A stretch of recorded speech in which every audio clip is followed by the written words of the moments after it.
He goes across the street and just grabs her. And she is kicking and screaming bloody murder. And what I thought was going on at the time was a kidnapping because it literally looked like something out of a movie. And by the time I get to the car, he's got her at the back door trying to open the back door, and she's still just fussing and screaming and kicking and stuff.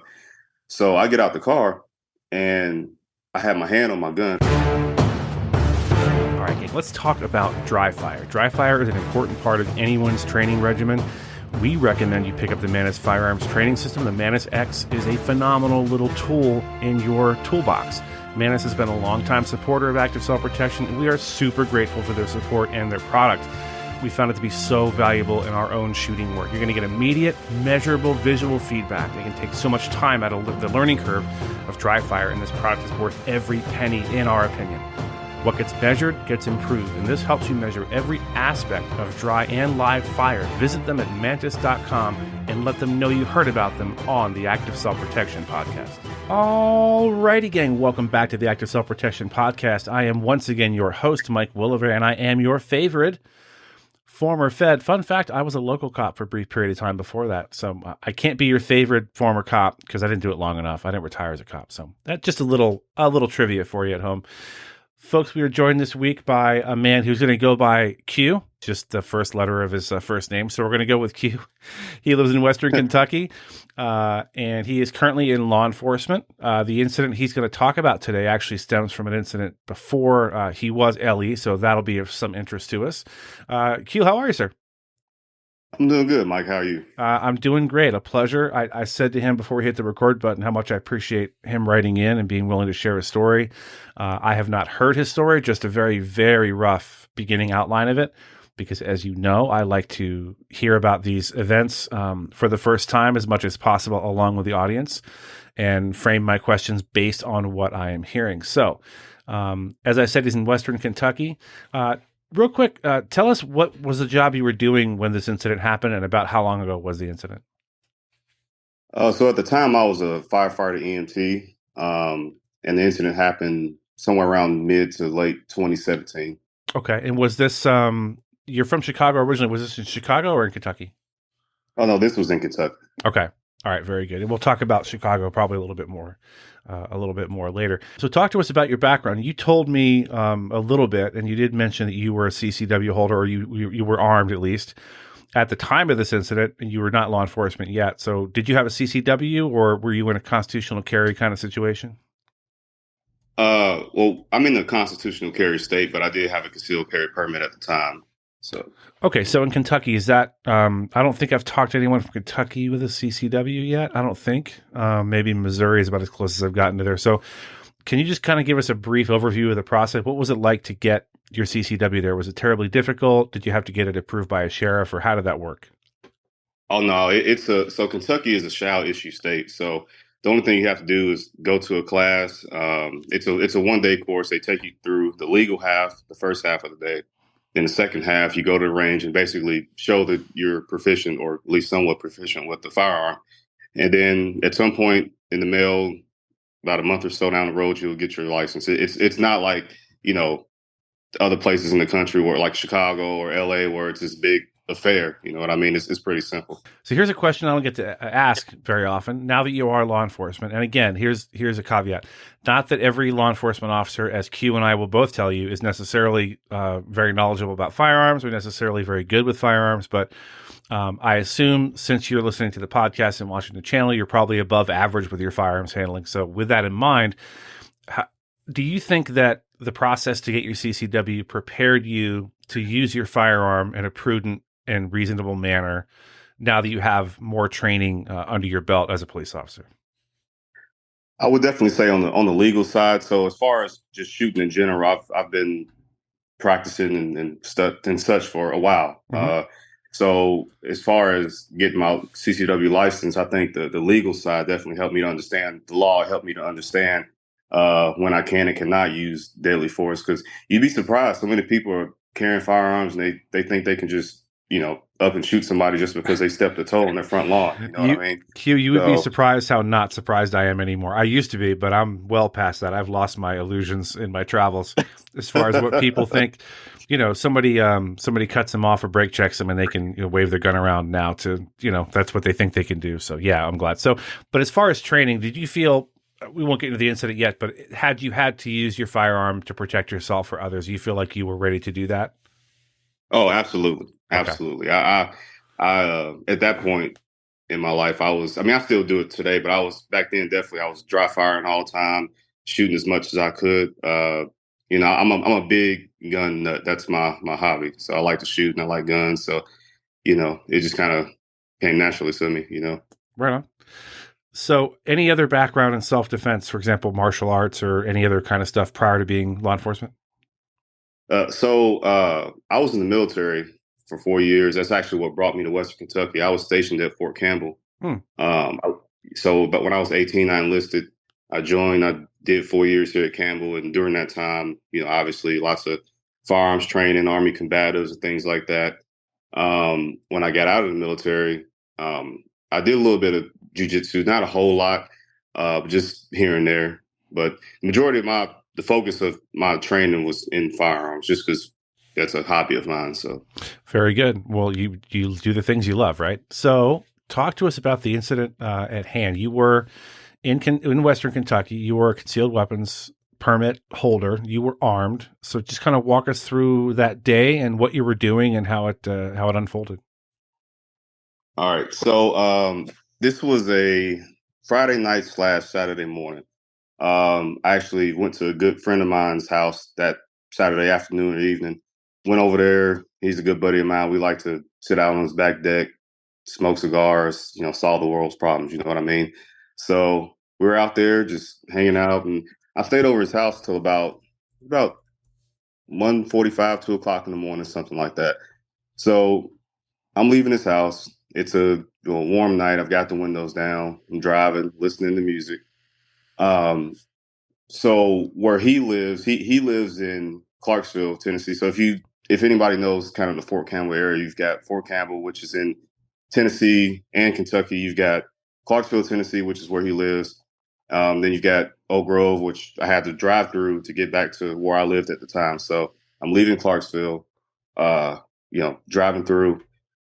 And so I get to an intersection and there's a gas station on my right. I make a right turn. I'm heading down the street, not going very fast. Like I said, I got my windows down, my music's up a little bit, and I'm driving down the street, and all of a sudden I hear a scream. And and you know how when you listen to music and you hear like a siren or something, you don't know if it's coming from the radio, if it's coming from outside. So I had kind of had one of those moments to where now I was confused. I was like, did somebody just scream, or was that my radio? So I cut my music off and I pull into a church parking lot and I listen for about another 5, 10 seconds and I hear another scream. So I'm like, okay, this is definitely somebody screaming. Mm-hmm. So I turn around and go back out on the street and I'm looking up and down the street and I see a woman walking back towards back towards Clarksville area where I was coming from.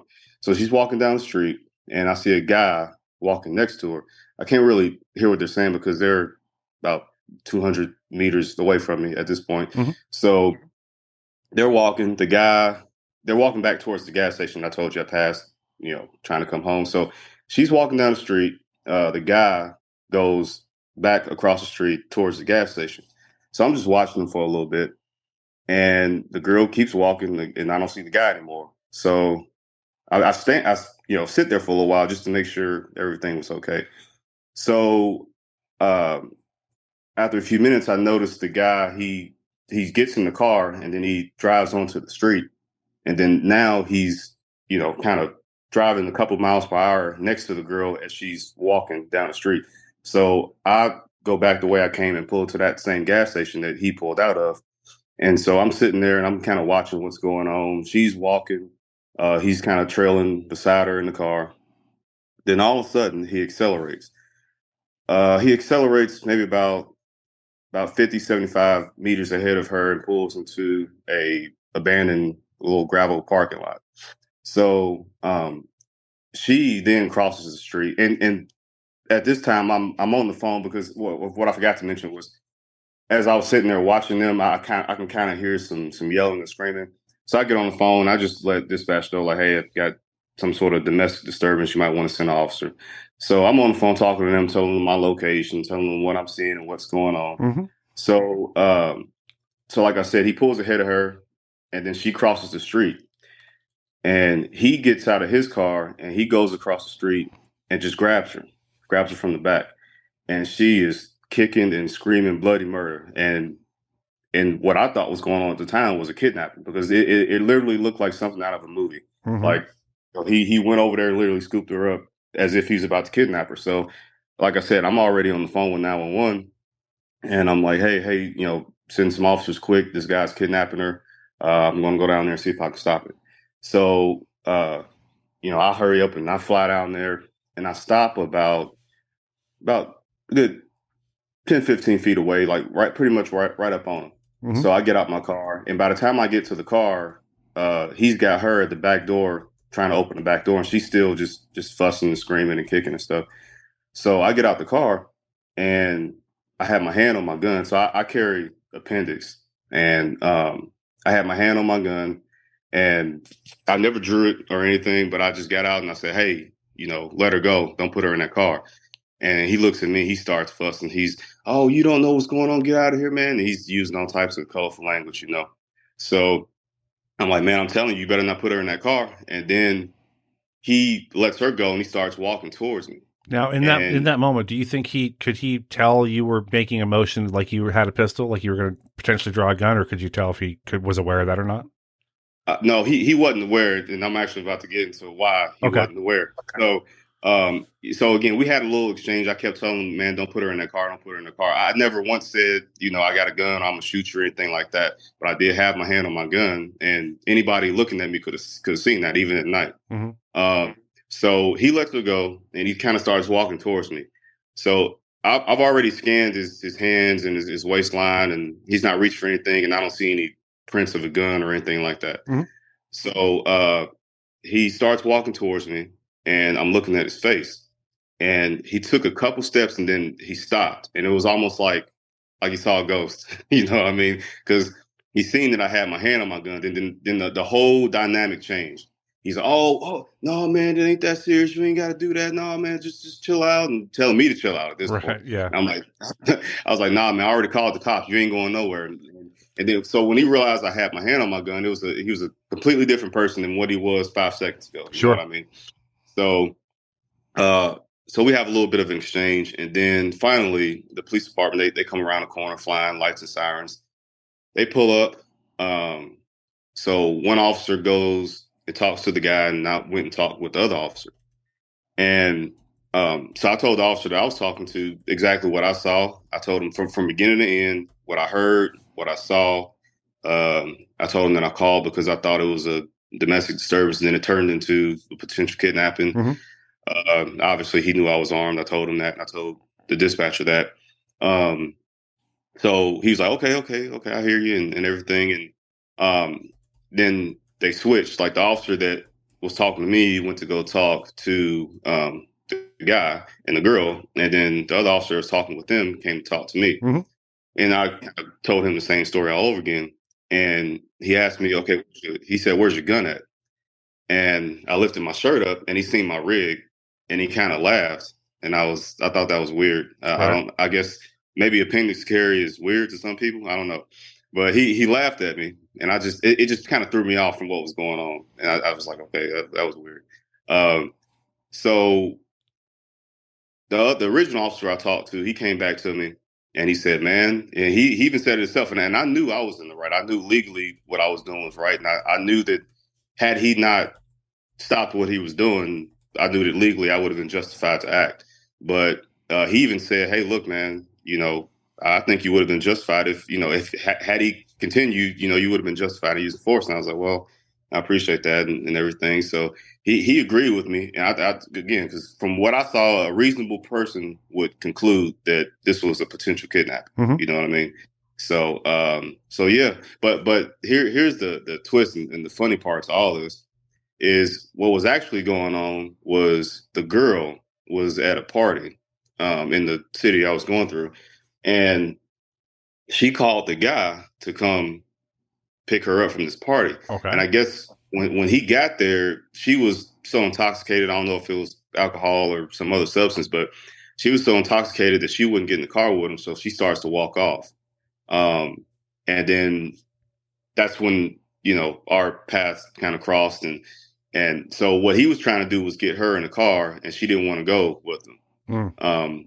And then that's what the cops shared with me, from talking with them, with the guy and the girl is, hey, she called me to pick her up and she didn't want to go and all this stuff. So I picked her up and all that. But from my perspective, what I was looking at was a kidnapping. Yeah, You know for what I sure. mean? And then by the end of it, we're all about to leave. And then the guy, and I was amped up at the time, right? Because I thought I was going to have to shoot this guy, Mm-hmm. So the guy, he wants to come up and try to apologize. He's like, oh man, I'm so sorry. And I'm so sorry. And I was like, hey man, nah, I'm good. Just don't even come over here, man. Cause I mean, I'm not in the, Good I'm frame still of kind mind. of Yeah. amped up. Yeah. Yeah. So he was trying to be all apologetic. I was like, oh man, no, just stay over there. Stay with the cops. Stay over there. But yeah, it was just, I guess it just blew my mind how, I know what I saw, and I know a reasonable person would conclude the same thing, but it was actually something entirely different. So that part kind of, threw me for a loop. But yeah, I mean, they got my story, they got her story, uh, and they got his story, and then we just all parted ways. There was another guy he was in the passenger seat of the car, the front passenger seat. He never got out. I never saw him at all. He just kind of sat there the whole time. Um, but yeah, it was just a kind of a odd experience. Interesting. And now you are a law enforcement officer in Kentucky. So talk to us real quick. Now that you have the experience of being in law enforcement, you can look back on that and realize that you as a non-LEO were still expected to be reasonable carrying a firearm, and your reasonable belief was at the time was she was being kidnapped potentially by a domestic violence actor or a stranger you didn't know, and you realize that had you had to use force or felt compelled to use force, that would have been reasonable under the circumstances, even though it wasn't exactly what you thought it was. Does that make sense? Absolutely, yes, sir.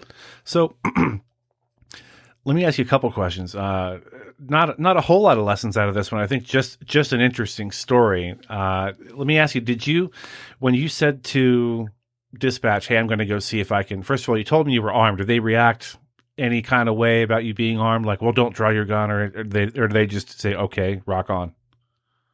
Honestly, I don't remember exactly. I just remember I mentioned it to him because everything at that moment, everything was kind of going kind of fast. So Sure. I don't remember exactly if she even said that, or if she even said, "Hey, don't draw your gun" or whatever. She might have, but I didn't hear it. So did So they once you said I'm going to go over there and get a little closer to the action and see what's going on and maybe I can help? Did they discourage you from doing that at all? Sometimes that'll happen. They'll tell you don't get involved. Just wait for the officers to show up. um, again, I don't remember if she told me that because I was so focused on what I was seeing I know. that yeah, I was just telling them what was going on, and I was gonna get down there. Even if she had said that, if I heard her say that, I was going down there because if that was what was going on, if that was a kidnapping, and I'm seeing it, I'm there, I wouldn't be able to live with myself if I just watched some girl get kidnapped and I see on the news that a girl got kidnapped and was killed or something like that. Like I don't want to live with that. So I was going regardless. Right. So before you or during your call with 911, this you'll probably remember. Did you take the time to describe yourself to them? This is something that I don't think we've talked about on the podcast. I think is really important. If you are the defender, if you are the CCW holder, or just the person that's going to try to intervene in a situation like this, it's important to say, "Hey, I am a," and then describe your race, height, weight, hair color, shirt color. I'm wearing a blue plaid shirt and blue jeans. I'm about 6'1". In my case, hey, I'm ruggedly handsome. That's how you'll know who I am. I have a beard, I have a mustache, whatever. Did you think to do that at the time to tell them, hey, I'm this is how I look or what I look like? Um, I described my car. I told him I was in a blue. So at the time, I drove it was a small blue Ford Focus. I told him, hey, I'm in a blue Ford Focus. You'll see my car. I didn't describe, myself or what I was wearing or anything like that because again, I was just so focused on trying to stop the incident that everything else just kind of went by the wayside. Right. So maybe there's a lesson we could pull out of this. If you, the listener, finds yourself in this position, especially if you're armed, it really does behoove you, if you're going to call 911, to describe yourself and your clothing to the best of your abilities. They can put that out to the officers, and hopefully they can, because now that you're a cop, Q, you get to a scene, it takes you a second to orient yourself, like who's a good guy, who's a bad guy, what's happening here. So if you do have that description ahead of time as the officer, it helps you to kind of get, not that you're guaranteed the person describing himself wasn't a bad guy, but it'll be a tool for you to go, okay, that's probably my RP, my reporting party, that's probably my bad guy, that's probably my victim, et cetera, et cetera. So Right. I 100% agree with that. yeah, so I wanted to make a note. So you lift your shirt up to show the officer, hey, I'm carrying appendix, I'm carrying a rig. So he giggled, he laughed, whatever. Maybe he's judging your gun or your appendix carry or whatever. But it's funny that's Kentucky. You do that in California, you're not going to get that same reaction. Do that in New York or Boston. You're going to get a very different reaction. We actually covered a video not long ago where they pulled a firearm off a guy on a stop that I thought was a little questionable, and I don't believe they'd asked him, "Are you armed?" They just start patting the guy down, which is fine, whatever. But then the officer finds a gun on him that the guy wasn't reaching for or anything. They find a gun on him. This is in California, and they kind of amped it way up. Oh yeah, Yeah. was they were parked in the handicap parking Yep. spot? I think I've seen. Yep. Yeah, that's the Right. one. So would you? I mean, you saw that video. Would you agree that perhaps their response wasn't ideal? Of them sort of kind of freaking out and yelling at everybody. Yeah, from what I remember, because it was a while ago Uh that I huh. seen the video, but I know exactly what you're talking about. From what I remember, definitely could have been handled a little better. Right. I just feel like it was unnecessarily amped up. I mean, and again, they're cops in LA, so they're dealing with, a bunch of stuff that I'm not dealing with where Sure. I police. But at the same time, I mean, I don't think that excuses amping up to a level that it doesn't need to go to. You know what Right. I mean? So So now you are LE. So you were a firefighter previously. Just describe for us your exact job. Were you a firefighter, paramedic, EMT? What was your role with the fire department? So I was a firefighter EMT. So I had to put myself through EMT school before I applied for the fire department that I used to work for. Um, and I did that for 2 years before I became a police officer. So you realized at some point, my real heroes are cops. I need to become one. Yeah. Yeah. So, funny part about that is, I've always wanted to be a police officer. So my grandparents raised me for the most part of my childhood. And my grandfather was an Army veteran and he was a retired police officer. And I looked up to him a lot. Hmm. All my uncles were Vietnam vets. So I kind of grew up around those type of men. So, I looked up to him and I wanted to be just like them and be just like my grandfather. So I've always wanted to be a cop. I guess I just kind of went the indirect route. So about my work history. So all my adult life, I've had one form of a government job or another. So I did 4 years in the military. After that, I did 2 years as a corrections officer, then 2 years as a firefighter EMT, and then now as a police officer. So I've worked every first responder job.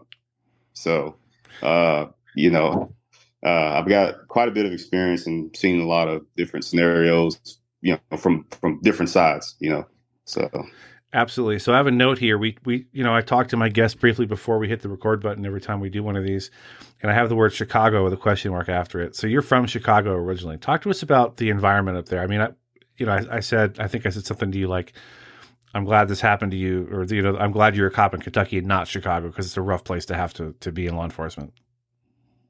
yeah. So, I was born and raised on the south side of Chicago. And growing up there, like my home life was good. It was great. Again, my grandparents raised me. They were retired. We weren't poor or anything like that. It was just outside of the home that was rough, and it's the typical stuff: gangs, shootings, violence, and things like that. Mm-hmm. I grew up on the south side, which is, pretty rough, just like the west side and the east side. Pretty much everywhere outside of the Gold Coast, North Chicago, Right. pretty much everywhere else is pretty rough. Um, I mean, I've got plenty of stories. So the first time I even saw, a dead body or a murder scene wasn't in my jobs as an adult. It was as a child in Chicago. Hmm. I was about I want to say 7 or 8, and the block over from where I lived, the guy had been shot and killed, and me and my friends were just walking down the street, and I remember looking down the alley and just seeing his body laying there, and they had the red tape up and everything, and they hadn't covered him up at this point, but I look down the alley and you just see a dead body. When I was a sophomore, junior in high school, so I rode the city bus back and forth from high school. And there was a time where I was riding the bus back home, and the bus stopped on so the red line, 87th to State Street. Anybody from Chicago knows what I'm talking about. Mm-hmm. There's the train station right there. There's a bridge that goes over the expressway. There's a gas station on the corner. And so Chicago public schools, the children are wearing uniform. It's not like other places in the country where you can kind of wear what you want. So I look out and I see a bunch of kids in uniform. And I know they just got out of school, and it's about 50 or 60 kids, and they're just fighting. And all of a sudden, gunshots start ringing out. We're all ducking on the bus. There's gunfire hitting the bus, and I'm 16 at the time. Going through this. So my first time getting caught in crossfire wasn't Afghanistan. It was in Chicago. Right. So it was a rough place to grow up, definitely, and I feel blessed that I made it out the way I did. I went to high school with people who are not here today. You know what I mean? I've lost a few friends that I went to school with due to gang violence and stuff like that, things that they were involved in. Um, Obviously, me myself, I was never in a gang, but I grew up around it. And, I'm just grateful that, God kind of delivered me from that environment and then didn't allow me to become a product of where I come from. So. Yeah, I'm going to go out on a limb here and say that has a lot to do with how you were raised and how your grandparents instilled values in you. I'm just guessing, but I'm assuming that's probably the case. No, you're absolutely right. Absolutely. So last week on the Gutowski Files, after the main interview, I was talking to Stephen about the NRA. It might have been the week before. NRA has all these sort of intractable problems where they have a board and they have Wayne LaPierre, and it just seems to be going down the tubes quickly, and nothing seems to be changing. And people sort of throw their hands up like, what are we going to do about this? Because you have to be on the board to vote on who the CEO as a president is, and getting on the board, you have to know people on the board. You know what I mean? So I asked him, what does the average person do in this situation? I guess I would ask you, you grew up in the heart of south side of Chicago. So I think people have kind of written it off. Could you, and I'm going to ask you to editorialize here, this kind of off topic, but what can be done? What needs to happen in Chicago and other places to make these neighborhoods not be so dangerous, to sort of to stop, to put a tourniquet on it and stop this sort of generational poverty and crime, because it seems hopeless?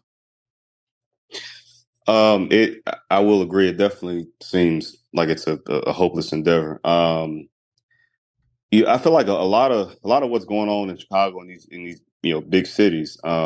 It's cultural. It's so you know deep down within the culture of the people who live in those environments. They grew up in into gang families and things like that, and definitely there's an economic side to it where we don't have a lot of money, so I'm gonna go and knock somebody out and take what they got. You know what I mean? I'm gonna go rob somebody, and obviously we know that that's not the right answer.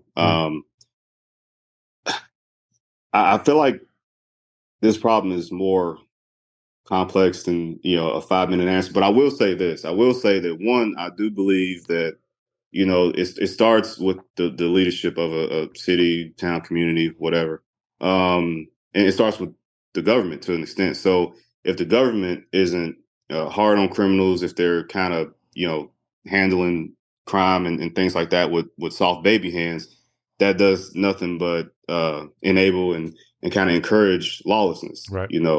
I feel like it starts with the government. You have to have a city government and state government that's going to be hard on crime and punish those who wants to go out and victimize people.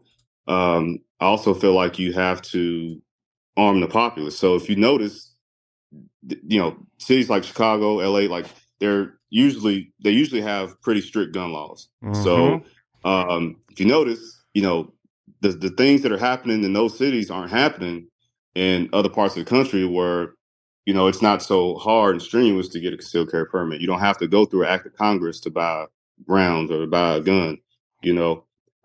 So I just feel like the gun laws need to change. You need to give the people in the community the ability to defend themselves, because the reality of it is, and I know you've been a officer for a long time, is we're only dealing with a small majority of the population when it comes to criminals such like that. Yeah, small percentage. So That's absolutely correct. if you yeah, so if you give the people who live in the community the ability to buy firearms and to protect themselves, I feel like some of the problems will kind of work themselves out, if you know what I mean. Right. So, it's only a matter of time before, the criminals start catching on and go, oh, I might want to think about this one because, he may be armed or she may be armed. So, I just think, these areas where they restrict people when it comes to their Second Amendment rights, that's definitely adding fuel to the fire, and it's not helping anything. So, but this answer is so multifaceted. It's a Sure. lot. No, I agree. I appreciate that insight too, by the way.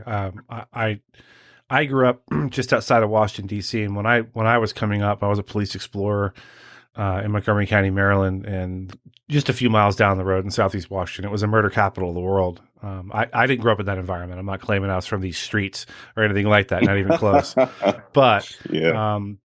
it's something that I think the things that you mentioned are absolutely critical. I think it starts in the home. I got to be honest with you. It starts in Oh, the yes, home. yes, You know, definitely. you had a great influence in your grandparents, and they weren't. I'm going to go on a limb here again and guess they weren't going to tolerate any nonsense out of you. I mean, you Oh probably never no. dreamed of acting inappropriately because you knew what would happen. Oh, exactly. I say that all the time. Especially being a police officer now, go to these homes and we're being called to essentially be the parents to a child that's not ours. When the parent should be the parent. And then when I get to the call and I hear how the child's talking or what they've done, Mm-hmm. I'm just blown away because never in a million years would I've ever thought I wouldn't be standing here right now if I'd done or said, the things that these kids are saying Right. nowadays. It's just blowing my mind.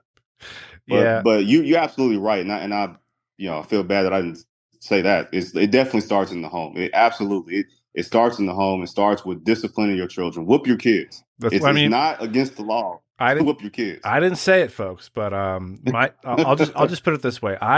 My father, great man. I mean, just a wonderful father, great man all the way around. Me and my brothers all had to wear a 2.5 inch leather belt. I mean, I could be in summertime with shorts. I had shorts with belt loops on them so that I could have a belt on, and that belt would be handed to my father upon demand when I knew I'd done something really inappropriate.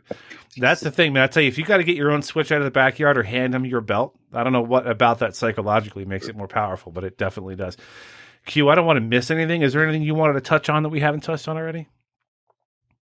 Um, just two things I want to say that I think are important. One, definitely know the law where you live. Mm-hmm.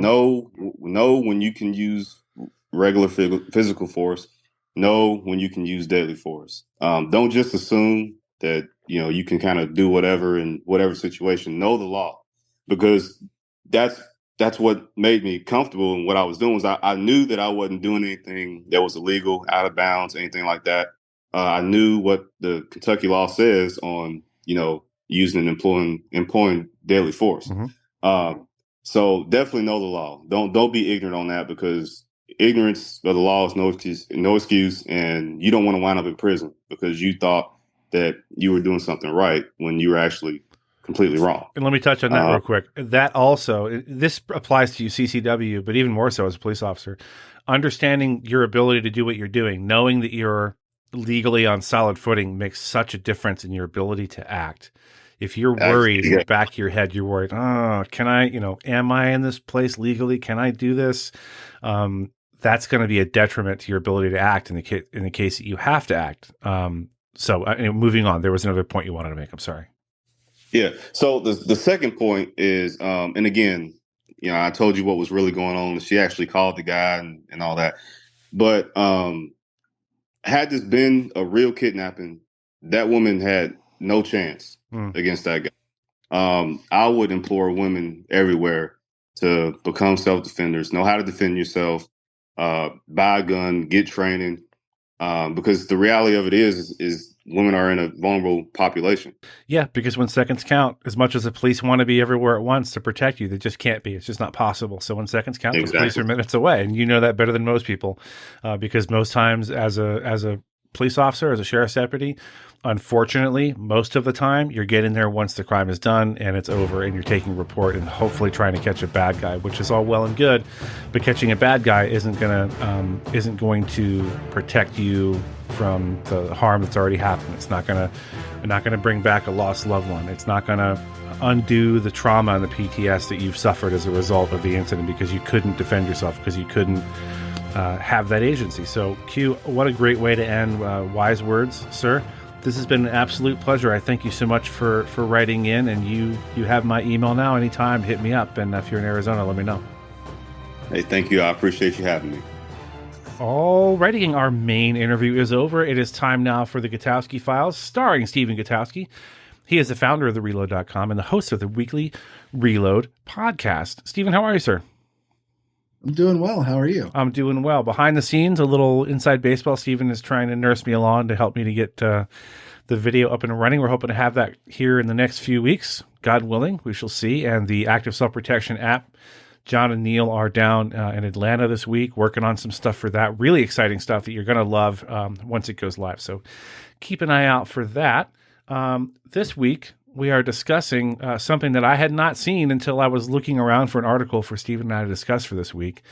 And I'll let him talk about it in depth, but it involves a victim of gun violence, his family being a little less than pleased with the Brady Gun Control Organization. Steve, tell us what's going on with that. Yeah, so there was a lawsuit filed by the parents of an Aurora Theater shooting victim back in 2014 against a couple of ammo and gun dealers that had sold ammunition and magazines to the shooter in question. And they were seeking to hold these companies liable for what that shooter did with the ammo, even though the companies didn't know anything about the attack. There was no connection there beyond just that he bought ammunition and magazines from them. We've talked about these sorts of lawsuits before, right? We have, yeah. They're sort of they're basically slap lawsuits, right? They're sort of designed less to win on the merits and more to just sort of tie up the companies in litigation, cost them money, maybe generate some positive headlines or sympathetic headlines, at least for the people filing the lawsuits, right? And so this one was backed by Brady United, which is one of the top gun control groups in the country. And they had provided legal representation for this couple who had lost their daughter in the attack. And one of the couple, one of them had actually worked in some capacity for Brady after they became, gun control activists after the shooting. Mm-hmm. And Brady had announced this lawsuit as one of their lawsuits. And when they lost this suit, what ended up happening is that the family, the couple, had to pay the legal fees of the ammo and gun companies, because in Colorado, where this suit was filed, they have a state law that goes above and beyond what the federal protections against these kinds of suits are. Mm-hmm. And Brady was not on the hook because they technically were not actually plaintiffs in this case. It was just the couple. Brady provided legal representation, but they weren't actually listed as plaintiffs in the suit. And so only the plaintiffs were responsible for repaying these legal fees, which stretched into the hundreds of thousands of dollars. You got to wonder if the Brady people knew that before this whole thing started. That would be interesting to know. But that I was would say it's impossible. It's impossible that they couldn't have known. Right. There's no way they didn't know this was going to be the outcome. Mm-hmm. Anyone who's understands how this stuff works would know that this lawsuit had almost no chance of succeeding and was almost certainly going to end with the plaintiffs having to pay the legal fees because of where this suit was taking place in Colorado and the law that they have there. And so anyone who's versed on this would know that would be the outcome. Now, you might still do that anyway, right? If you're trying to prove a political point and you're trying to get this law repealed, which is ultimately what they're trying to do in this case, right? And it generated a lot of positive headlines. But Brady was not actually on the hook. I actually remember covering the story at the time. And that was one of the surprising things about this. I had to correct my story because the judge assumed that Brady was going to pay for this. And I assumed when I was writing up the story that Brady was going to pay for this settlement because Right. they had backed this case and they had talked about it a lot publicly. But in reality, what happened was the couple was the only one were the only ones on the hook, and they had to pay the full cost of the settlement. It bankrupted them actually, and now here in 2023, what we're finding out from a report in the Colorado Sun is that this couple felt that they weren't fully informed about what might happen with this case, and so the Lonnie Phillips said, quote, "We lost 3 years of our life to this lawsuit After losing their child, you know? and going bankrupt." And so that's really the interesting bit in here is that not only were they not on the hook because they weren't plaintiffs, they actually didn't provide any sort of financial support to these people when they lost, which is unethical in my opinion. I know we're getting into opinion a little bit here, editorializing, which we don't do much of, but this is a particularly egregious situation in my mind because there's no way that they didn't know, that Brady didn't understand, the lawyers involved and the officials from this group, that this is exactly how it was going to play out. And frankly, I think that was their plan, right? I mean, you file these kind of lawsuits generally to seek positive coverage in the press and to generate political pressure. And so when there's a ruling that says the ammo company that sold ammo to the shooter is now going to get a bunch of money from one of the victims' families, you get a lot of press coverage out of it. That's what and they did. They got a lot of press coverage out of it. Rachel Maddow talked about it at the time in one of her Outrageometer segments. I talked more about this in a members piece over at the Reload, but it worked. This strategy worked. Like, this main reason we know now that these family members felt that like they were misled, or at least that they were not fully informed, is because the Colorado Sun did a story about how Democrats in Colorado are now going to repeal this law. Most likely, they're seeking repeal of this law, and they have a larger majority in the legislature now, so it probably is going to work in the end. And I just think it's just a highly unethical legal tactic from Brady in this situation. Yeah, 100%. I mean, I wonder, the idea of the police, to make an analogy, the police reading what's called Miranda rights people, you have the right to remain silent, et cetera, et cetera. That wasn't a thing up until the Miranda Supreme Court case, in which the guy had committed a crime and then said he didn't understand his rights fully before he talked to the police. And so after that, the landmark ruling, Miranda versus Arizona, every time the police have someone, there's two legs to this table: A, in custody, and B, they're going to ask them potentially incriminating questions.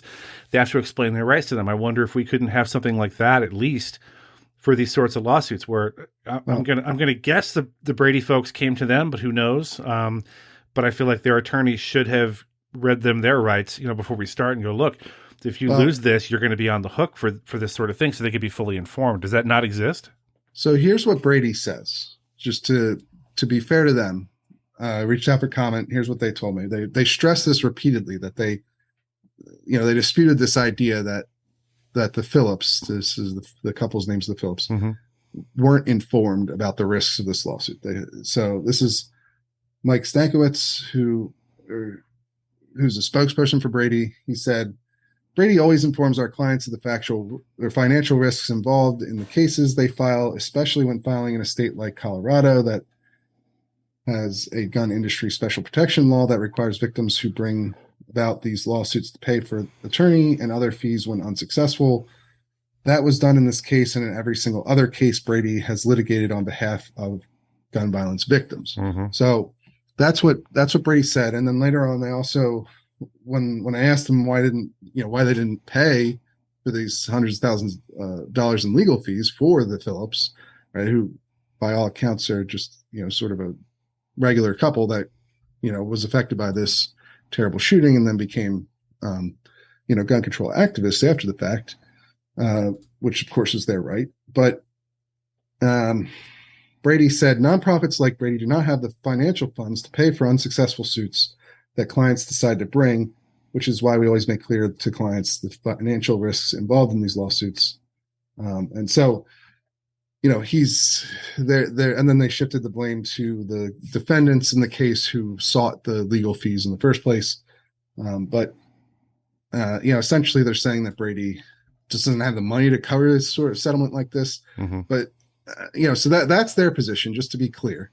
And then for me though, the fact that the Phillips said that they felt they weren't fully informed means that Brady didn't do enough to fully inform them. Whatever Brady did, whether they had him sign a form or they told them you could lose or what have you, if the Phillips feel like after the fact that they didn't understand how likely all this was and what the consequences would be, that's, to me, that means that they didn't do anywhere near enough, right? Just by the practical fact of that happening. I mean, these are people who are gun control activists who are still working to overturn this law. Like they're fellow travelers with Brady. There's no ideological distance between these two sides, and they're still saying that Brady misled them.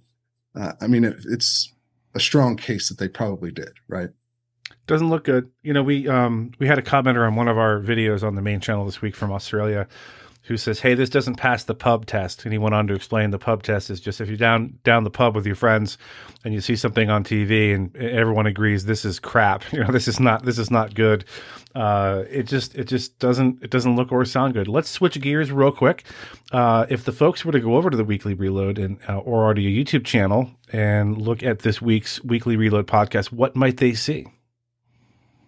Well, this week we actually had a gun rights lawyer on, Costas Morris, to talk about how gun control groups like Brady actually use gun suicides in their statistics when trying to advocate for different gun restrictions, and why he believes that's misleading, given that suicides tend to make up in most years 2/3 of deaths. Recently it's been a little bit closer to 55%, but we go through all of the reasons why that doesn't give people the right idea, and tends to inflate how people view gun violence in America, calling suicide gun violence, right? Or for instance, calling there's one group, the Violence